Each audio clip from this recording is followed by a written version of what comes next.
The Antichrist has many names. For example, he's called the Man of Lawlessness, the Son of Perdition, the Fourth Beast, the Master of Intrigue, the Beast out of the Sea, the Eighth King, and even possibly the rider on the white horse who is crowned. But interestingly enough, each of these descriptions and their context give us important clues to who he might be and how he's revealed. But in order to truly identify the Antichrist, it's important that we make a qualification checklist and then we compare all potential suspects against this list. Join us as we discover and explore the biblical clues about the one who's prophesied to come from the beginning all the way to the end of the Bible. That is the one, the only, the infamous, the Antichrist. Thank you for watching I Believe X. Revelation 11 says the beast comes out of the abyss. Okay. Revelation 17:8 says the beast will come up out of the abyss and go to its destruction. Now, it doesn't say how or when, but that also may be a clue to who he is. Okay. Now, so the first qualification is that he's released, resurrected, or reborn from the abyss. We don't know which one, but we're going to find out as we continue to learn about who he is. In the Hebrew, the Old Testament, there are three words, Tehom, Talula, and Rakav, that are translated abyss in the Septuagint. In the English translations, it translates to deep, deep sea, depths, ocean depth, spacious place, or space. Now, this is in contrast to Sheol, which is translated Hades. In Greek mythology, there are two places recognized in Greek mythology, and that is the abyss and Hades. Now, there are two specific places. The abyss, according to both Greek mythology as well as Christianity, the abyss is a place that is dedicated for gods or principalities or powers or demons, but never humans. I'll show you. But before we do, let's look at levels and layers here. The netherworld, okay, in most all of your ancient mythologies, includes three places. Hades, which is where humans go and are held, which is more of like a minimum security. The abyss is more of like a medium security, and Tartarus is more like a prison where angels, the worst of the angels, are chained at the lowest regions of the abyss. The Hebrew word for Tartarus is takti. It means the lowest regions, and it is revealed as the lowest regions of the deep. Okay, so let's look at scripture real quick. If you look at scripture, we have primarily, consistently, Hades, move out of your way here real quick. Hades is specifically the holding place, biblically speaking, for humans only. It's mentioned 11 times, and never is it mentioned as a holding place for anything other than humans. Whereas the abyss, for example, it's revealed in Romans 10. It's a place of the dead. Obviously, the dead, those who are dead or fallen of the gods, demons, or angels. The locusts are there. They're non-human. So this is a mixture of beings that are non-human. And then we see the dragon is chained there. He's obviously non-human. And then we see gods and demons and the dead. So primarily, biblically speaking, the abyss is reserved for principalities, powers, gods, demons, and non-human beings. Okay, so this is a clue that we have about who the Antichrist could be when he returns and takes either possession of, or is reborn, or enters in, or possesses a human man, or the man of lawlessness here on the earth. Okay, let's go on. So let's talk about demons. What are demons? Now, this is a clue because you see here in Romans 10 Luke verse 8:31, the demons that are in the man of Gadarenes, who's possessed with the legion, begs Jesus not to cast them into the abyss. But what are demons? Okay, Luke 8:30 says demons don't want to go to the abyss. Now, demons are a Greek word, daemonian, and translated demon, but the Greek word is daemonian, and it's also translated in the Hebrew as shadim. Okay, the shadim of the old and the daemonian of the new are demons. But what are they? I submit to you that demons are gods, princes, powers, rulers, and kings. That's what they are. And they are contextually translated as foreign gods. Not just translated, but contextually translated. For example, in Deuteronomy 32:17 and Acts 17:18. Now, this is important. You have to understand that they are foreign gods and that these are gods of the old. So when we talk about demons, we are potentially talking about foreign gods. Okay, this leads us to our next qualification. The qualification is the Antichrist. He may possess a man, but his spirit and the being that he is a non-human, potentially fallen angel, or potentially foreign god, not of Israel, foreign god, and he is, or potentially a principality. And we understand that from who actually resides in the in the abode of the abyss. It's non-humans, principalities, powers, and foreign gods. That's who's in the abyss, okay? And obviously he's released, resurrected, or reborn at some point as a man, or enters in a man and possesses a man, okay? Let's go on. Now, he's also referred to as the eighth king, okay? Now, what does that mean? That means that, well, he's basically the king of the collective, and I'll show you here in a minute. Now, the beast itself has 10 horns and 7 heads, okay? Revelation 13:1 says it has 10 horns, and the 10 horns you saw are 10 kings who have yet not received a kingdom, but for 1 hour will receive authority as kings along with the beast, the collective, okay? The beast has 7 heads, and the 7th head is manifest himself in Revelation 13, and that 7th head, and the head has 10 horns, okay? Let's go on, let's move on. But he is a beast collective referred to as the 8th king. So it has 7 heads in Revelation 13:1, and the 7 heads are 7 kings. In verse 11 of Revelation 17, it says the beast, which is the body, and the collective, which is all 7 heads, as well as the 10 horns. The beast itself is an 8th king.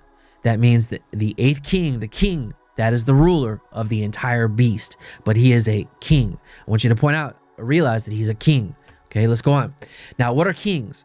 In the context of foreign gods and principalities, powers, and demons, and of darkness, okay, that rule this world, the context of kings are gods, okay? A king is a foreign god. For example, let me show you. In Daniel 10:13, Gabriel, okay, is taking a message to Daniel, the prophet Daniel, and he says, but the prince of the Persian kingdom, which was a kingdom on the earth, that was one of the beastly kingdoms, one of the heads of the beast, resisted me 21 days. This is the angel Gabriel. It says, then Michael, who's also a prince, one of the chief princes, okay, which is a principality, okay, came to help me. And he's a prince of the nation of Israel, okay? So each kingdom and each nation has a prince or a principality or a power above them, okay? The princes are angels on the angelic level, okay? But then he says, I was detained there with the kings of Persia. Never in Persia was there simultaneous kings. This king is not an earthly king. This king is the god, or one of the gods, and this is multiple gods. He was detained there with the gods of Persia, okay? They were the rulers of Persia, and he was specifically wrestling with the principalities that served the gods of Persia. So I submit to you today that kings are gods, foreign gods, fallen gods, and princes are angels, angelic powers, and principalities, but they are not earthly kings. Okay, let's look at this a little closer.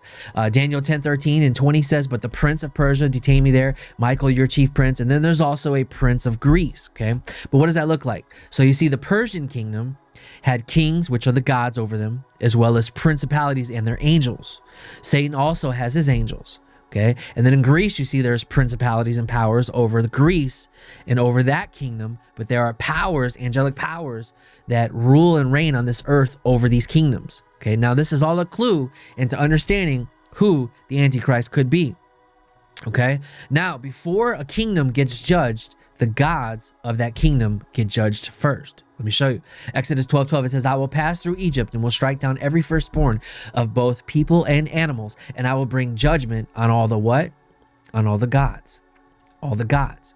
The gods of Egypt were judged first. The principalities, the powers, and the gods and the kings of Egypt had to be dealt with first. They were the ones that were actually being judged.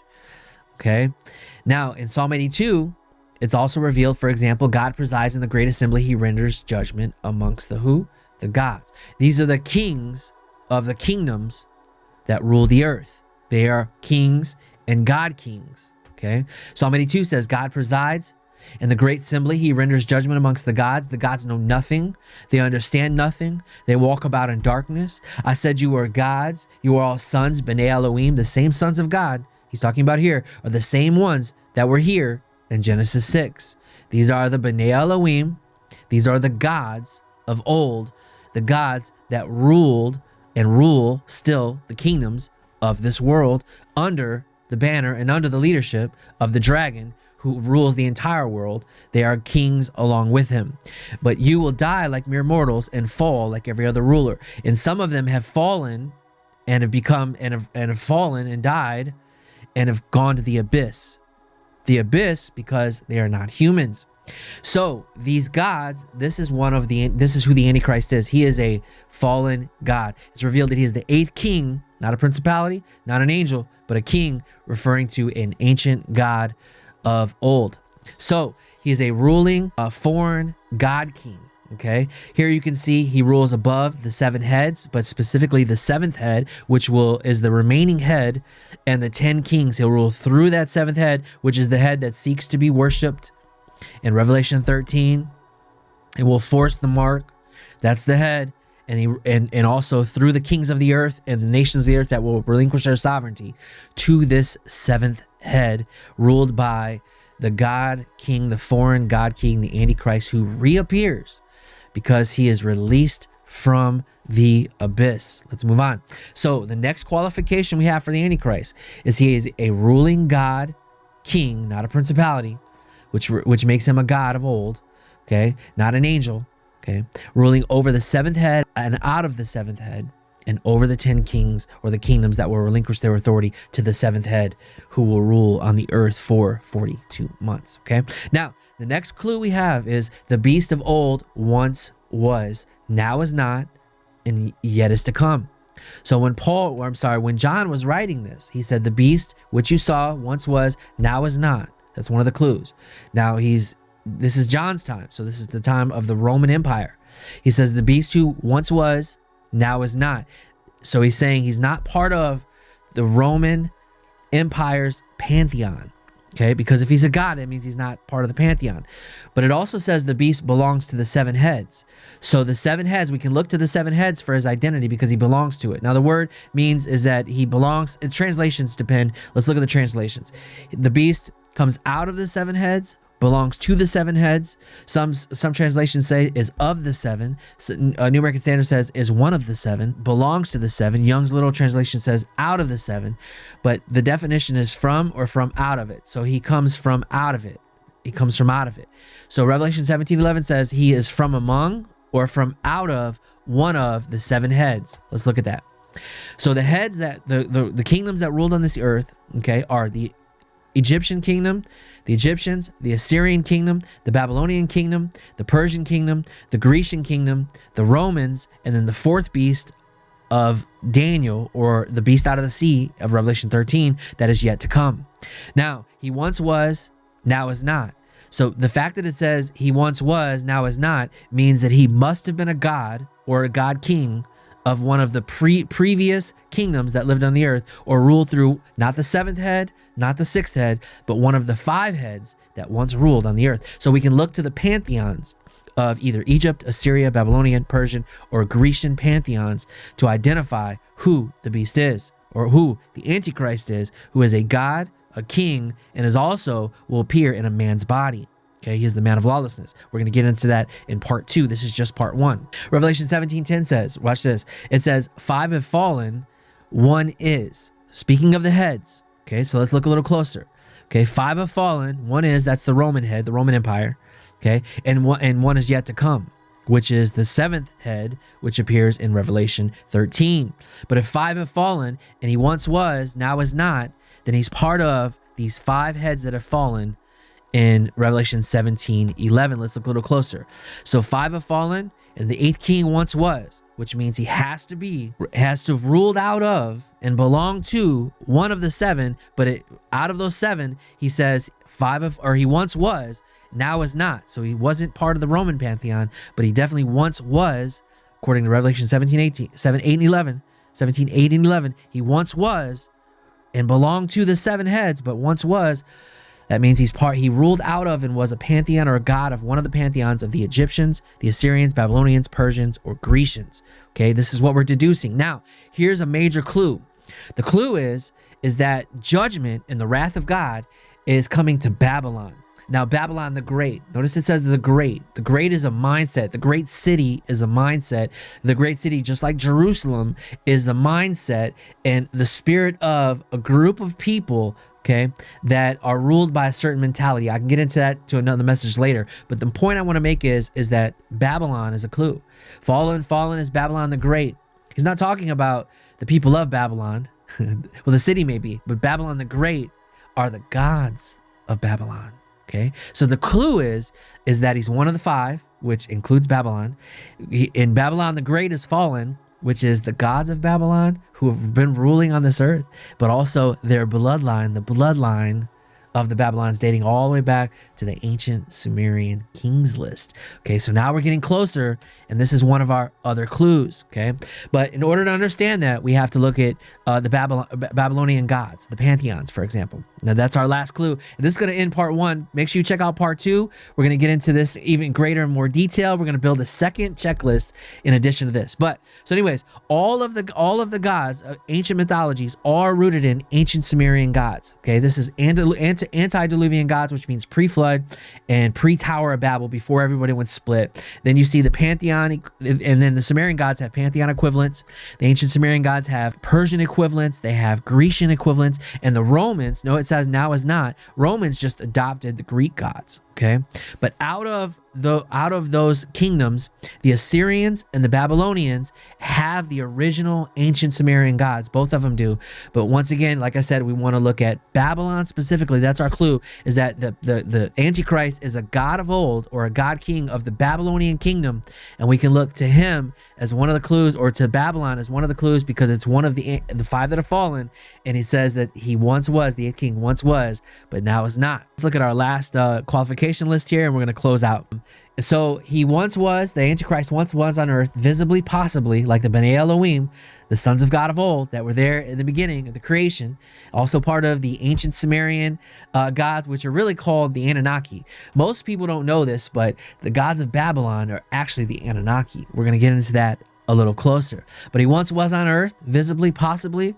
He's not a god that ruled through the Roman Empire or directly associated with the Roman pantheon, which means we can't look to the stories about them at all to have any clue about who he is, but he could have pantheon equivalency. He's a returning god or kingdom from the kingdom of Egypt, Sumer, which is includes both Assyrians and Babylonians. It's ancient Sumerian gods, and ancient Mesopotamia, and ancient Sumer, which is from Ur of Chaldeans. Anyways, or Persia or Greece. But most importantly, he probably has ancient association specifically with the gods of Babylon. God bless you guys. Listen, this is part 1. This is our first checklist. We have another checklist in part 2. You don't want to miss it. We're going to be looking a little more at what the Man of Lawlessness means, what the Son of Perdition means, and it's going to be awesome. Thanks, guys. Hope you have a blessed day, and we'll see you next time. Thank you for watching I Believe X. Help us get the word out by liking and sharing this video.